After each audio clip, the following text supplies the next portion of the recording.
Assalamualaikum warahmatullahi wabarakatuh.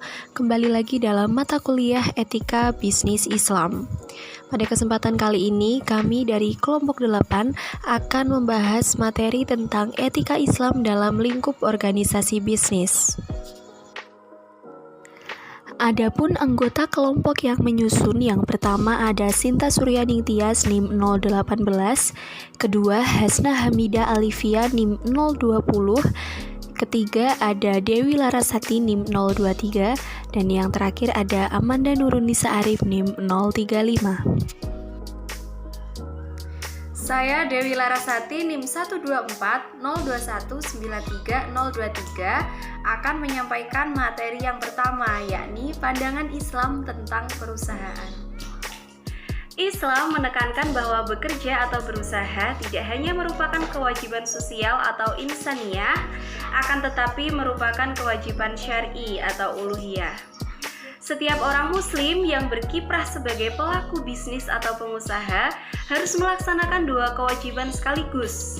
Dalam bekerja guna memenuhi kebutuhan hidupnya, Islam memberi keleluasaan kepada umatnya untuk memilih profesi sesuai pilihan, minat, dan kemampuan masing-masing.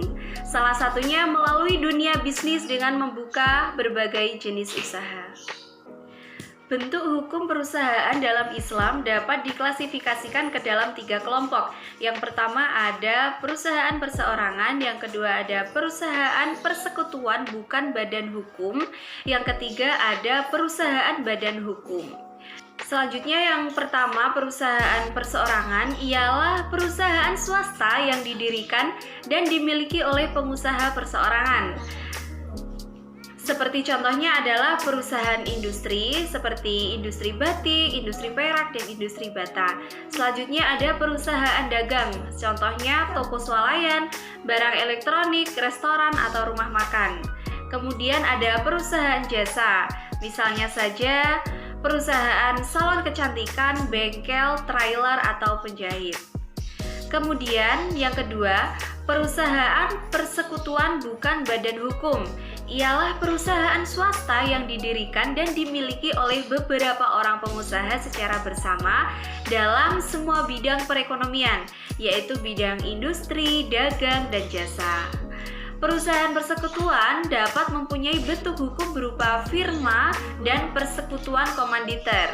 Selanjutnya, yang ketiga, perusahaan badan hukum terdiri dari perusahaan swasta yang didirikan dan dimiliki oleh beberapa orang pengusaha secara kerjasama dari perusahaan negara, seperti perseroan terbatas atau PT dan koperasi yang dimiliki swasta, perusahaan umum atau perum, dan perusahaan perseroan atau persero yang dimiliki oleh negara. Saya Sinta Suryaning Tias NIM 12402193018 akan menjelaskan materi yang selanjutnya, yakni dalam membangun perusahaan, sebagian dari keuntungan yang diperoleh dimanfaatkan untuk memenuhi kepentingan diri, keluarga, dan masyarakat untuk mencapai kesejahteraan atau falah dalam mencapai ridha Allah SWT, serta menjaga kualitas produk yang dikonsumsi oleh masyarakat itu layak dan aman secara ilmu kesehatan atau medis dan halal secara hukum atau yuridis. Dengan demikian, dalam melakukan bisnis, antar pihak yang terlibat perlu saling melindungi di atas beberapa prinsip, yakni yang pertama, prinsip persamaan dan penuh toleransi. Semua manusia atau semua pihak dalam kaitannya dengan perusahaan, baik pemimpin atau manajer, buruh, produsen, sampai dengan konsumen mempunyai kedudukan yang sama di muka hukum atau Islam. Bersikap menghargai orang lain dalam menjalankan fungsi masing-masing dengan nilai dan norma yang berlaku. Yang kedua, mengedepankan keadilan. Seorang produsen harus mempekerjakan bawahan dengan memberikan upah atau penghargaan, atau dapat disebut juga kompensasi secara adil dan proporsional. Demikian juga terhadap konsumen, agar kualitas produksi barang sesuai dengan standar harga, sehingga pemakainya merasa tidak dirugikan secara materi dan memperoleh kepuasan secara batin. Dan yang terakhir, prinsip saling tolong-menolong. Adanya kesadaran semua pihak dalam bisnis pada hakikatnya produsen membantu konsumen, atau sebaliknya konsumen membantu produsen karena bersedia menggunakan produknya. Dalam hal ini, produsen memperoleh keuntungan secara materi dan konsumen memperoleh kepuasan atas barang yang dikonsumsi. Hasna Hamidah Alifia Arasi NIM 124021930020 ingin menjelaskan tentang etika Islam dalam berinteraksi antara manajer dengan karyawan sebagai berikut. 1. Berinteraksi dengan penuh rahmat atau kasih sayang dan lemah lembut terhadap orang lain maupun karyawan, agar mereka mendukung keberadaan manajer dengan sepenuh hati sehingga mereka mentaati segala himbauan dan aturannya. 2. Bersikap pemaaf, yaitu memaafkan kesalahan karyawan jika melakukan kesalahan yang tidak disengaja. 3. Bermusyawarah ketika mengambil keputusan antara manajer dan karyawan dalam menghadapi masalah pekerjaan. 4. Memberikan tugas sesuai kemampuan dan skill karyawan. 5. Menunda hukuman sampai ada alasan ketika karyawan melakukan kesalahan kerja. 6. Memberikan sanksi ringan sebelum menjatuhkan sanksi berat dengan tujuan mengembalikan mereka yang berbuat kesalahan menuju ke jalan yang lurus. 7. Memecat dengan tidak menghina atau mengusir apabila karyawan melakukan kesalahan berulang-ulang dan melampaui batas aturan. 4. Sifat pemimpin. 1. Asidik jujur. Konsistensi antara perkataan dan perbuatan. Seseorang pemimpin harus berkata yang sebenarnya dari dasar hati dan menunjukkan ketenangan dalam jiwa. 2. Amanah, dapat dipercaya. Sifat yang dimiliki oleh pemimpin dalam memenuhi janji kepada karyawan, berperilaku apa adanya, dan negosiasi secara adil untuk mendapatkan keuntungan. 3. Fatonah atau cerdas. Pemimpin yang mempunyai pengetahuan atau pengalaman yang luas atau tinggi serta menciptakan kesederhanaan dan meyakinkan tentang pentingnya seseorang untuk mencari ilmu atau mengeksplorasi ilmu pengetahuan dan teknologi. 4. Tabligh, menyampaikan ajaran Islam. Pemimpin yang memiliki kemampuan untuk mengartikulasi ide-ide dengan kecakapan berpidato dalam memimpin bawahan dibutuhkan untuk mengkomunikasikan tujuan dari misi perusahaan. Maka dari itu harus dipelajari, dipraktikkan, dan dikuasai oleh setiap pemimpin. Saya Amanda Nurunisa NIM 12402193035. Selanjutnya adalah etika Islam tentang hak-hak karyawan.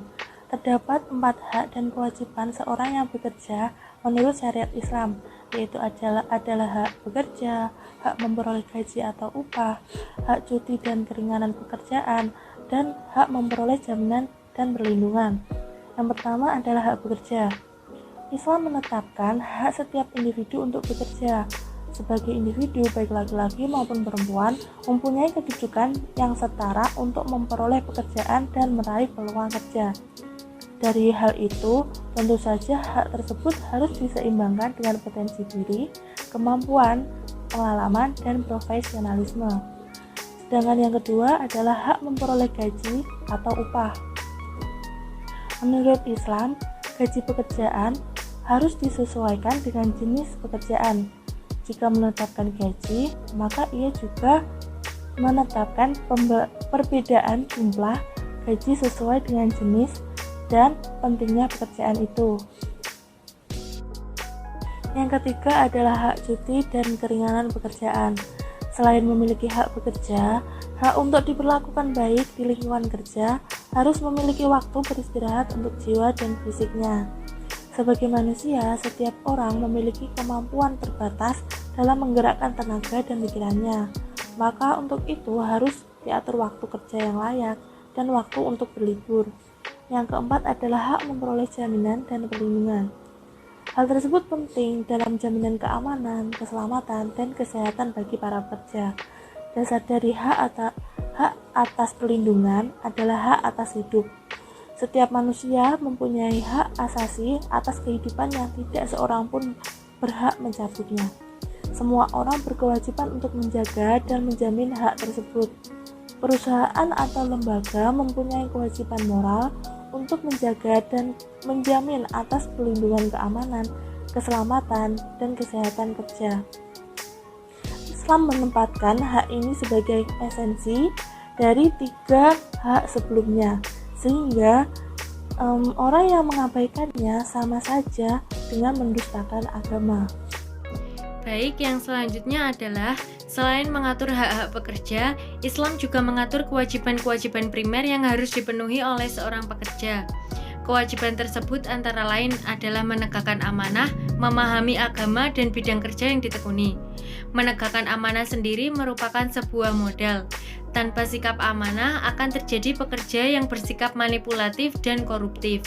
Untuk itu, menegakkan amanah pada saat seseorang melakukan pekerjaannya menuntut dua sikap, yakni kejujuran dan profesionalitas. Demikian materi dari kelompok 8. Terima kasih atas perhatiannya. Semoga apa yang kita pelajari hari ini dapat bermanfaat. Sekian dari kami.